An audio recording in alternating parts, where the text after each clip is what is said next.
So let's continue with the afternoon session. And our next speaker is Ravi, who's from the Tepper School of Business at CMU, and he's going to talk about interpolating between stochastic and worst-case optimization. Thank you, Kamish. Thank you, everyone, for coming. This talk doesn't have any theorems. It doesn't have any technical content. So you can go, Ishai.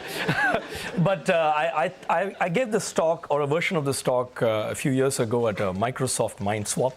And I sort of want to revive it again because I think there's a lot of you here who could add to what I'm going to talk about. So let me tell you what it is. We think of risk in input data in computing or while solving problems in optimization as some kind of a probability distribution, right? We think of it as a calculable gamble, right? And how do we deal with these kind of inputs in our algorithms? What if your input data has a distribution, right? Well, we just do some kind of average case analysis, right? Stochastic optimization. We assume the input has a certain way. In fact, I guess all the Bayesian type stuff in game theory can be thought of as you have an idea about the distribution and you're trying to find an optimum. All right. In computer science, we think of uncertainty, which is some kind of totally unknown, like things are coming without any distribution. You don't really have an idea. And for this, we have, well, I couldn't find a better picture.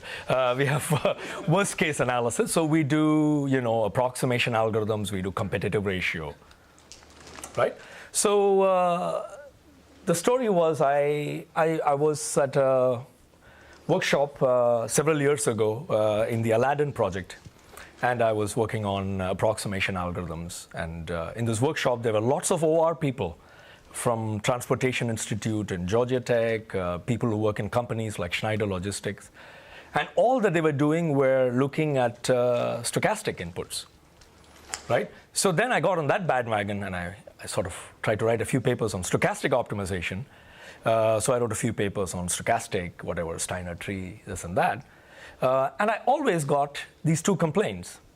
People would say, worst case analysis is just too pessimistic. You're focusing on this one input, which is the worst case, and you're designing your algorithm for it, right? And when I did any kind of stochastic analysis, people would say, how do you know the probability distribution, right? This is too optimistic. Like it's, you're assuming something that you don't know about the input data, right? So that's when I started thinking, so what could I tell these guys? I could only do one of these two, and what could I tell these guys?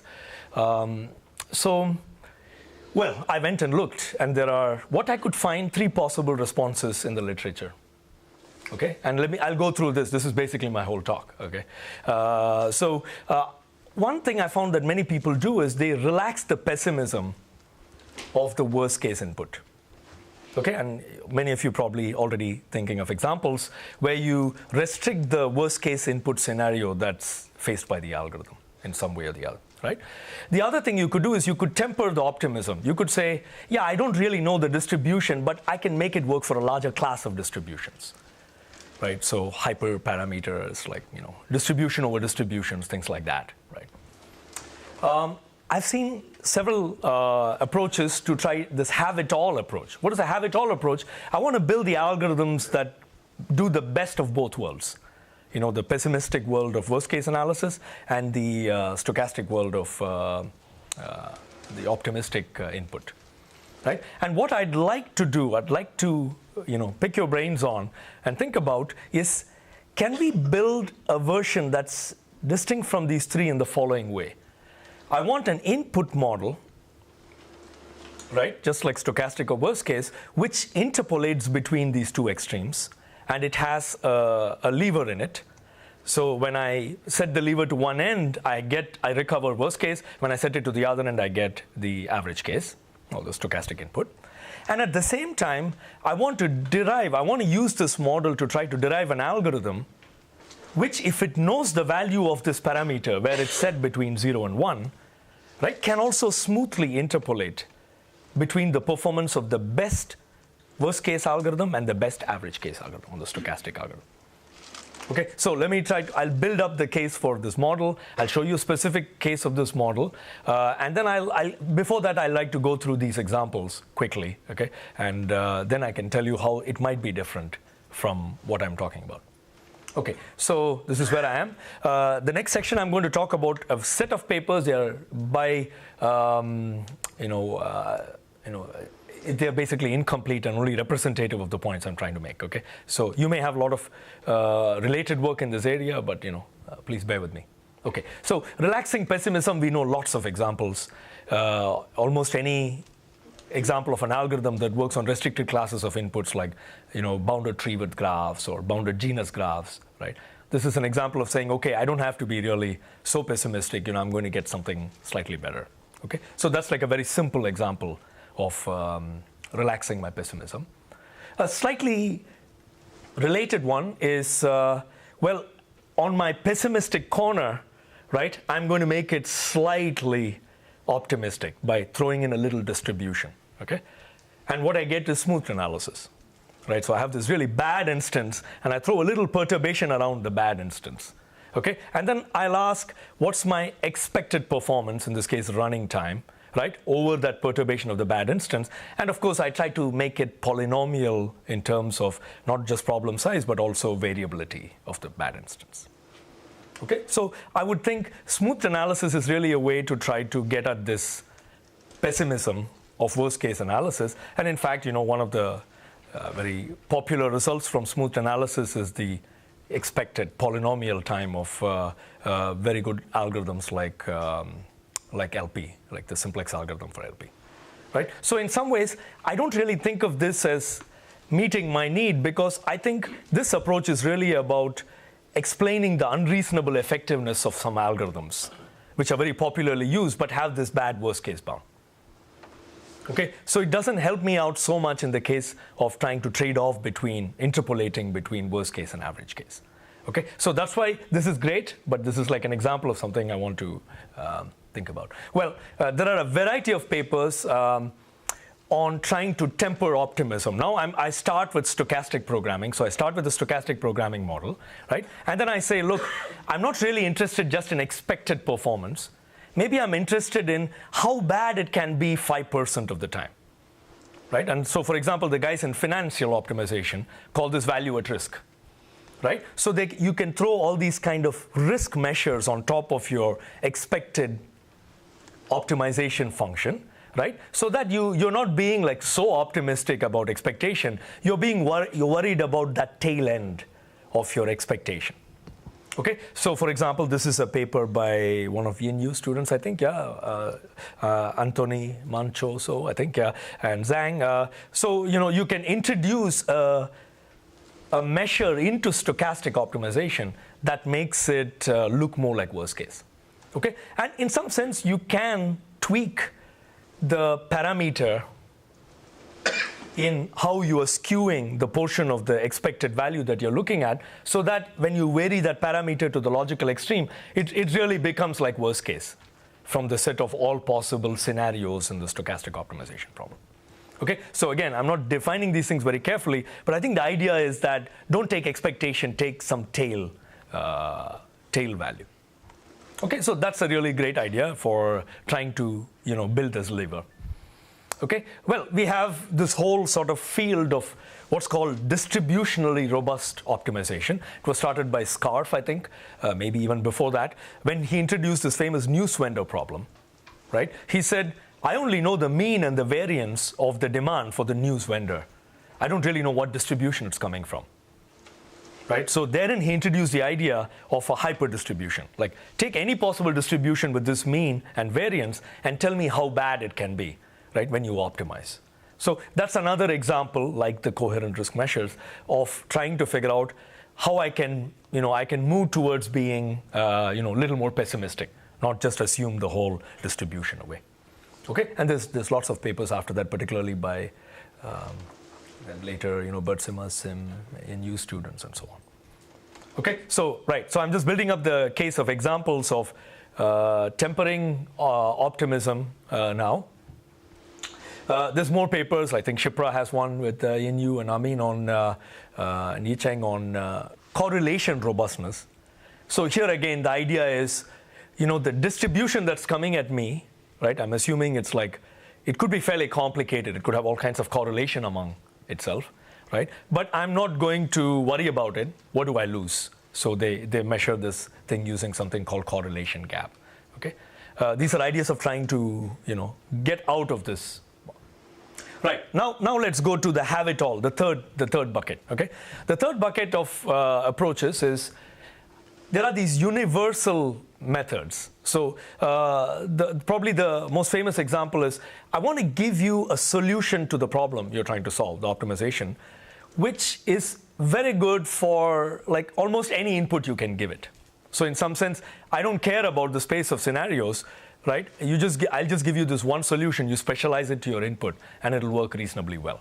And this example here is that of a space-filling curve, right, in the Euclidean plane. And this is a really good universal solution for the traveling salesman problem.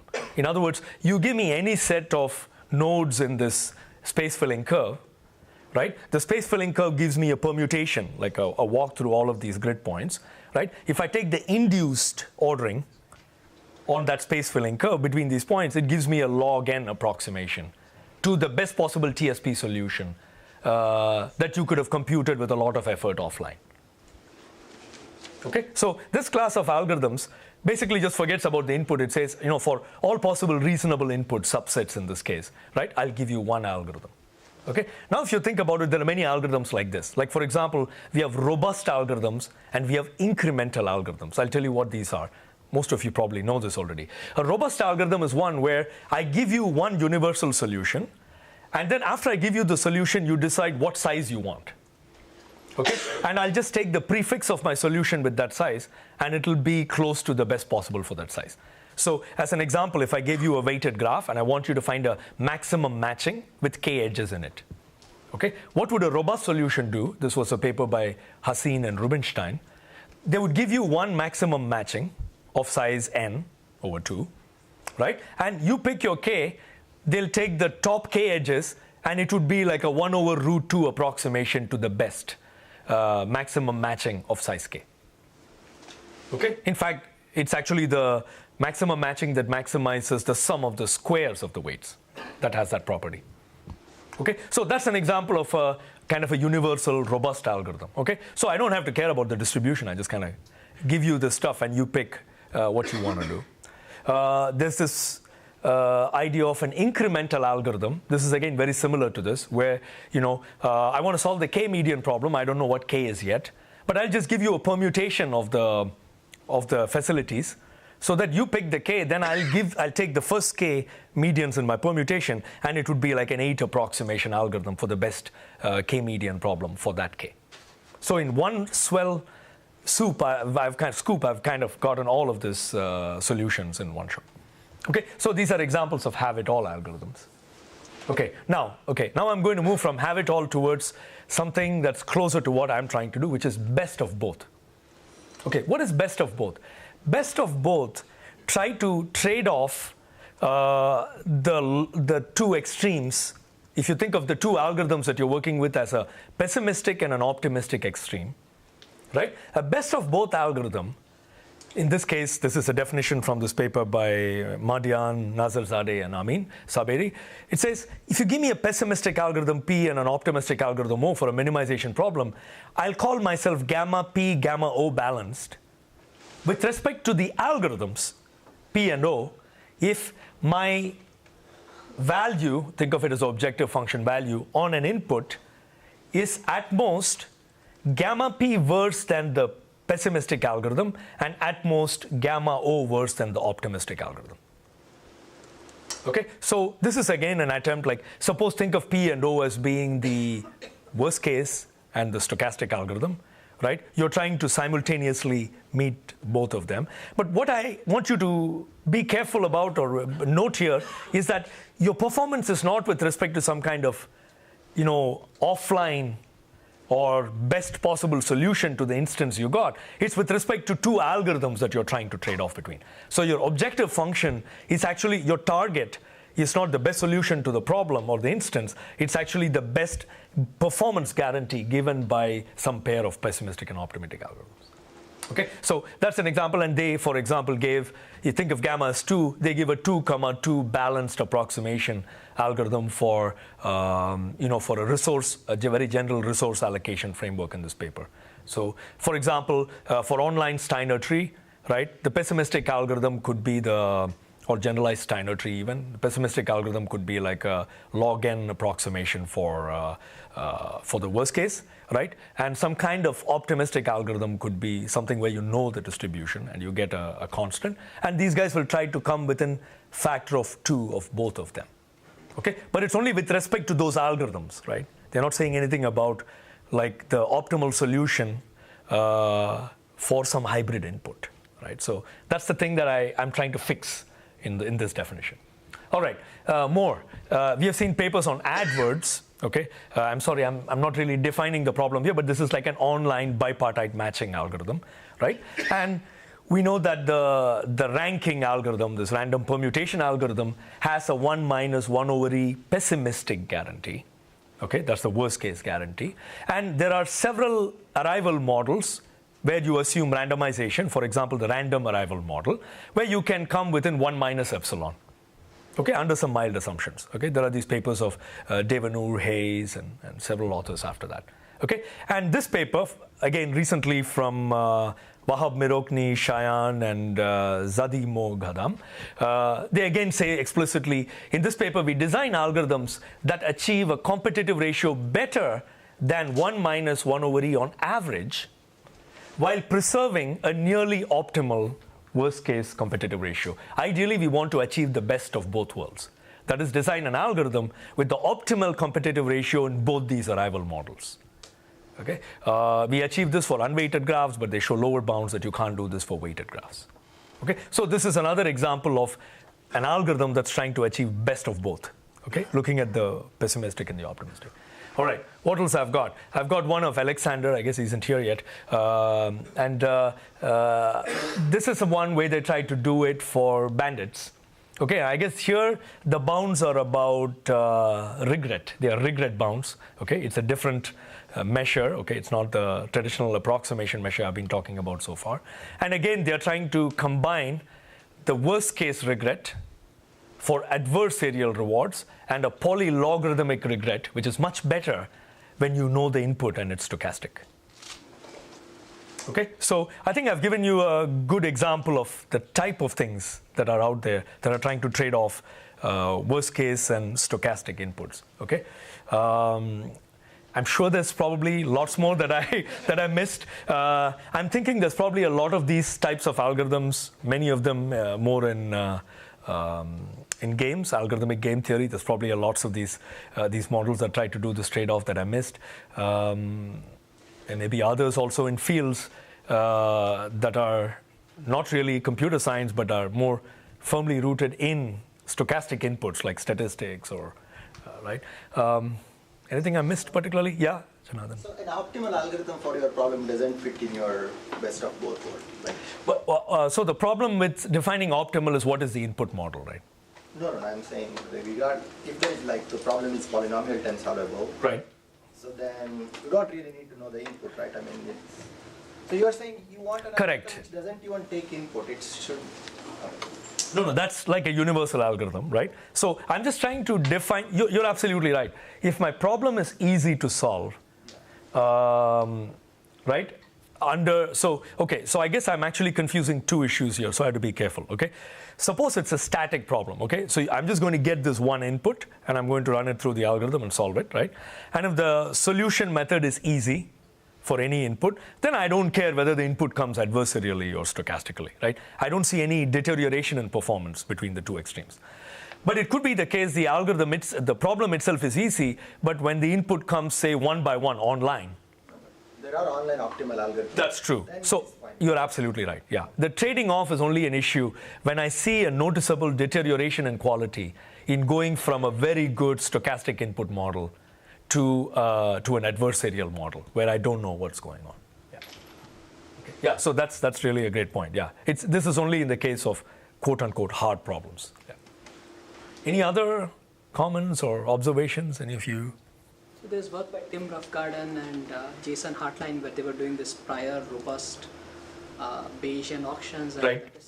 It's all related. That's why I mentioned algorithmic game theory, because they're also trying to bridge the gap between the stochastic Bayesian type world of the microeconomists and our prior free world. And Shuchi, yeah? I was just going to say that feels a little bit different, because what you're saying is that if you were in the stochastic world, then there's a class of algorithms that is optimal, and then in the worst case, you compete against that class of all algorithms, which is different from saying that you're sort of optimal against. Right. It feels more like the best of both worlds, like you're trying to compete against the best in class. The best in class in both worlds. That's what it feels. Okay, so let me give you my suggestion. It may be totally stupid, and many years from now I'll watch this video and say, why the heck did I give this talk? Okay, but for what it's worth. Okay, I have 10 minutes. Thank you. Okay, so my idea is we should build a model which interpolates smoothly between these two extremes. Okay, and here's what I think could be useful. If you had an idea about how inaccurate your estimate is of the optimism or the pessimism, okay, then maybe you should be able to do better algorithmically. I'll give you a specific example, okay? So the two things I'd absolutely want in my new model is I want a lever that does this interpolation, and I want the algorithm which, when knowing where the lever is set, should interpolate smoothly. Okay, so you'll generate an input and you'll set a lever. Okay, and you'll tell the algorithm, here is the stochastic input, and here is how I've set the lever. Okay, and the algorithm, based on where the lever is set, would match the best guarantee possible. In particular, at 0, it would give me the best possible stochastic algorithm. At 1, it should give me the best possible adversarial algorithm, and in between, it should do as best as it can. So let me go on without further ado and take a particular example which is well studied. By the way, all of these thoughts really arose in a Aladdin REU that I did with Guy Blalock and Kedar and Supon, who was an undergrad, and she did a bunch of coding for this. Okay, so the problem is something that most of you know. It's list update, and I'm now doing online, even though we could ask the same thing of some straight one-shot optimization problem. Okay, and I'm going to just try to motivate my hybrid online model. And if I have time, I'll show you some experimental results, but it's not important. Okay, so the problem is clear. I have a list of credit cards in my wallet. Okay, they are in some order.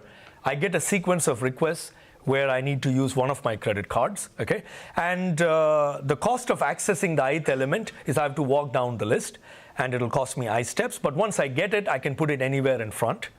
Okay, and at any point in time, just because of my whim, I can transpose any two adjacent credit cards at cost 1. Okay, it's the standard list update model. Okay, and here's an example. For example, here I have accessed X. It took me 4. I accessed V. It took me 5. And then I just decided on a whim to move it to the front. Okay, the total cost is 9. And then after that, I access Y. Okay, and it cost me 1. And I access V, and that cost me 2. At this point, I could decide to switch Z and W, and that cost me 1. Okay, just like that. Okay, so this is the cost model for list update. This is standard. Okay, and what would be an average case analysis for this problem? Well, we could think of the card request as coming from a discrete memoryless probability distribution. I access credit card I with probability Pi, and the Pi sum to 1. Okay, and time after time you roll a dice. Okay, and you ask for that card. Okay, and I will give you okay, and I could try to minimize the expected cost. Right. Well, in the limit, the best thing to do is just keep your cards in the sorted order of request probability. Right. Well, if you can't quite keep them, if you don't know Pi, right, you could just kind of count frequencies and figure out whether, what the right thing is, and you'll sort of converge in the extreme, okay? And, the static one never sorts anything. It's just, it never moves anything. It just leaves it like that. And this is actually a great algorithm when we have the estimate. If someone told me what the probability distribution is, this is probably a pretty good solution, right? And like I said, if you didn't have the distribution, you just use frequency counts. Okay, and you'll keep the list locally sorted according to the count so far. right? And all of you know what competitive analysis is. I'm comparing against an optimal offline algorithm. I'm allowed a little extra constant. And the famous early competitive, in fact, the first competitive analysis result was by Slater and Tarjan, which is for this simple move to front heuristic, which is whenever you access a credit card, put it in the front of the list. Okay? And they proved that it has a too competitive performance. That is, no matter what the input sequence is, no stochastics here, okay? It's at most twice the number of moves. Great, okay? Actually, if you just maintain the static, if you're comparing yourself against the static list, right, then in the extreme, just doing frequency counts and updating is great. It'll converge to 1. Okay, this is what Ron Rivers proved, okay? And then there was this analysis by Chung, Hajela, and Seymour, which said, even if you did move to front, okay, your expected performance ratio, the expected cost with respect to static is pi over 2. That's 1.58. Okay, so then Suzanne, right here, right here, right? Tried to do something like this trade-off. Okay, Suzanne and Mike. Okay, they said, look, we are motivated by presenting a universal algorithm that has good competitive ratio, but it also performs well when it's generated by a distribution. So in our words, it's sort of the have-it-all, best of both worlds approach. Okay, and here's what they showed. Well, first of all, what is timestamp? Timestamp is a deterministic algorithm. Okay, suppose you've got a requested item X. Okay, put it in front of the first item in this list, right, which was requested at most once since you were last requested. So one way to think of it is you've been requested X. Look back in time until the previous time X was requested. Okay, and in the time window, see who else was requested less than you at most once. Okay, now you just walk down the list and put yourself in front of everybody like that. Okay, so it makes total sense. It's sort of like a local frequency count.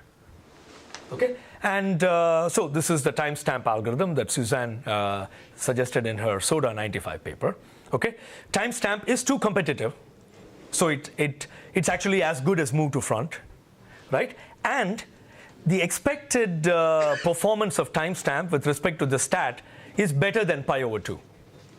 Not only that, that previous algorithm, what was it? Move to front, right, actually has a worse performance ratio in the expected sense. You see, in this sense, timestamp is strictly better because it's at least as good as move to front in the worst case, and it's actually better in the expected case with respect to stat. Okay, so I guess this is sort of the punch of this result. Okay, it is actually better. It's doing better then. Okay, so what I'd like to do is to add something to this model, and this is the most important slide. You can forget about everything I said so far, okay? This is the simple suggestion, okay? We have this fixed distribution according to which our credit cards are being requested, okay? In stochastic optimization, we assume this is given to you, okay? So I assume that you give me this fixed list, okay? Except that you really are not giving me this distribution. In fact, you're going to give me a input sequence of some length, and at every request with some tiny probability epsilon, you, the adversary, will change the request. Okay? So what does that mean? If you never changed it, I know exactly what you're giving me. If I allow you to change it all the time, I'm back in competitive analysis. This is the lever I'm talking about. Okay? And in between, this is the interesting part, where you're telling me what the distribution is, but you're also telling me how much you're going to deviate from it, right? In this case, on a sequence by sequence basis. Yes, Shipra. I don't know, it seems like connected to this Bayesian model where if you could model this lever by the prior, and if you're required to design a prior-free algorithm, then like point priors are like your worst case and uniform priors like your average. Correct. That does sound like some large distribution, and the point prior is picking one. Right. And yeah. If you're required to design a prior-free algorithm, then it should work both for the point. Correct. So it could be totally related. This could just be an instantiation of it. Okay, so yeah, I think we have, yeah, Ishai, yeah. Like in the learning literature, this would be like a noise model, like a certain noise, and epsilon is the noise rate. Correct, that's exactly it. So I think what you two are talking about are exactly this, okay? So, but what do I want? Remember my second Desiderata, right? Okay, what I want is an algorithm that will be given P and epsilon. And when the epsilon I gave it to 0, it should do as well as stat or frequency count or something like that. And when the epsilon I give it is 1, it should do no worse than 2. That's what I want. Okay? The short of it is I don't have such an algorithm. Okay? But I have a candidate. Okay? The candidate is the following. So let me say that candidate and I'll stop. Okay?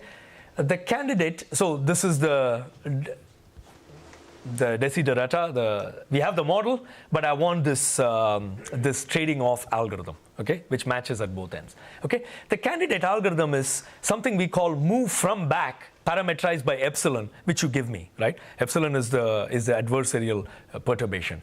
It's very simple. Keep your initial guess to be the original probability distribution sorted order. Right? It's the best initial one. When you access an element, you look at the element before it and see if it has more than epsilon chance of being requested more than you in the original distribution. Because if it does, right, even if I perturb the distribution to an extent epsilon, it has a higher chance of staying ahead of you, right? It's a very simple idea. Okay, so I move from back parameterized by epsilon, and when I get sort of stuck against somebody who's got higher, like convincingly higher, epsilon higher probability, I don't promote myself beyond. Okay, and the short of it that we found, okay, there's an example and all of that, but what we found when we ran experiments by using several types of input distributions, you know, Zipfian, you know, uniform, you name it, and several types of adversaries. Right? The adversary could be really cruel and choose the worst guy at the end. It could be oblivious. It could be uniform. It could be reverse geometric.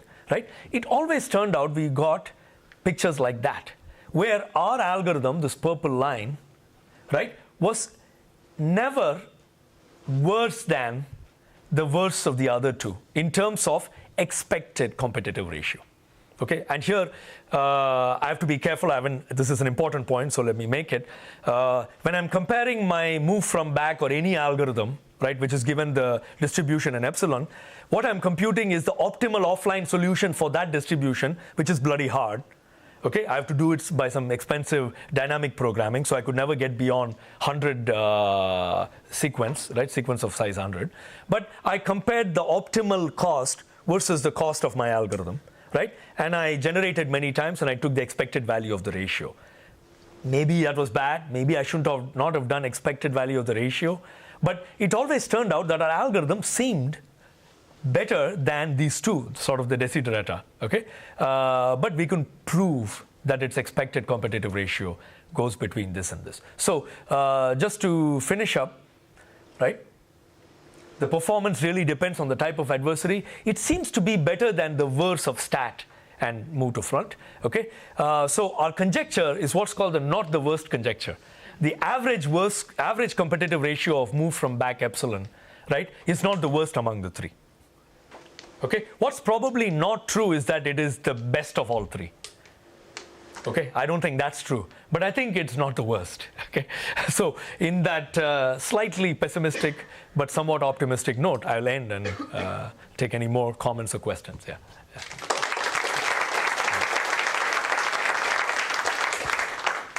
So in the interest of time, let's take questions offline.